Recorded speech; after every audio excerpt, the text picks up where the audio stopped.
Hey noobs, Mr. Frog here. Today, we're going to be taking a look at the arrogant Kaiju Princess and the Detective Servant, the long-awaited sequel to the original Kaiju Princess, which we have also taken a look at on this channel before. The game is not censored by default on Steam, so no additional patches are necessary before playing.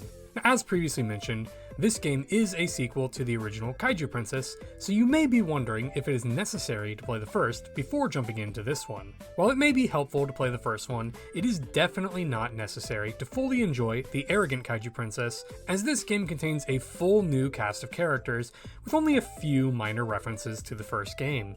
The first game is definitely a great game in its own right, but if you simply wish to jump into the latest release in the series, you can certainly do so if you wish, but I would highly recommend checking out the first as well at some point if you do in fact enjoy this one. As for the plot, this time around, instead of taking place on Earth, you play as a detective that was kidnapped and sold to an alien princess who on the surface looks like a normal, beautiful blonde woman. Quite the opposite though, as you quickly find out you have become the pet of Dainyo, a notorious celestial tyrant infamous for destroying several planets with her powers to create and control kaiju monsters.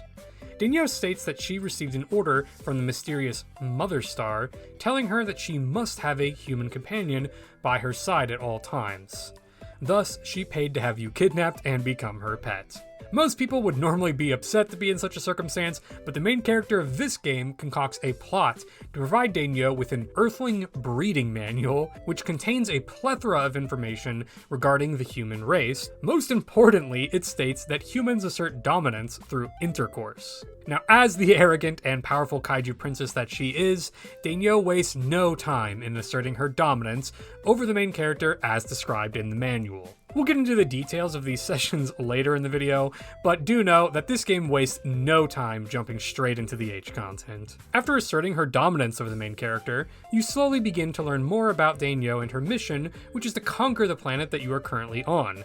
You also learn that she has a habit of not actually conquering these planets, but instead destroying them out of frustration. You then decide to make the very bold assertion that Dainyo tried to conquer the planet through other means than simply just destroying them, which she does not necessarily take well at first, but eventually agrees and charges you with controlling her minions to force the rest of the planet to submit to her authority.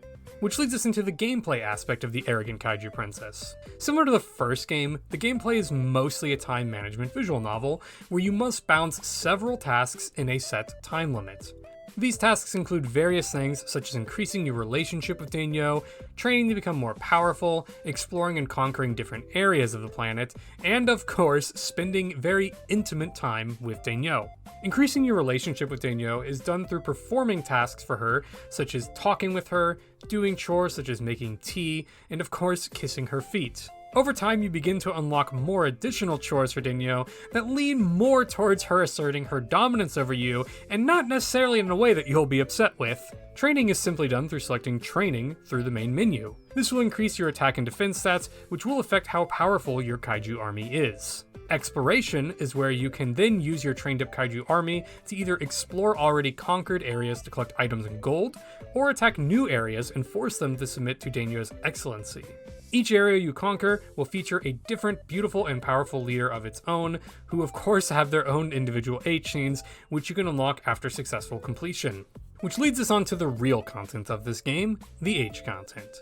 Now, as previously mentioned, the game wastes no time jumping straight into the H content. The large bulk of the H content in the game takes place through Dainyo's sessions with the main character, where she asserts her dominance over you as described in the Earthling breeding manual.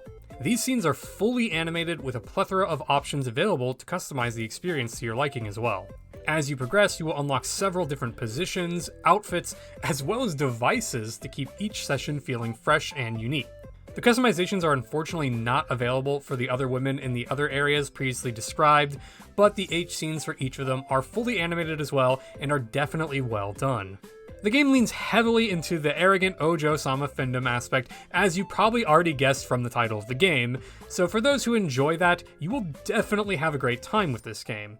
Though I will say, even for those not as much into the femdom aspect, the game definitely delivers a satisfying experience without going too overboard with it, and offers several other options through the other women in the game, and covers a very wide variety of H tags. The game does a really good job at balancing its gameplay as well as providing fantastic H content. As previously mentioned, the game is a time management game, so it is possible to fail here if you do not meet the requirements, and you will receive a bad ending. But if you do so, the game simply just takes you back a few days where you will retain all stats gained, so there really isn't much punishment for failure here. So if you want to spend more time with just the H content and wait on progressing the story, you can definitely do so without much frustration. Overall, the Arrogant Kaiju Princess is another home run from Panty Parrot and Mango Party, with its satisfying gameplay, beautiful illustration, and excellent animation artwork. The plot is both engaging and often comical at times, and is easily entertaining for its duration. I highly recommend checking this one out for both fans of the first game as well as newcomers to the series. With that being said, this game earns a very strong Mountain Dew sip of approval. Once again, thank you to everyone for all the support, and if you'd like to see more H-game content, make sure to subscribe to the channel.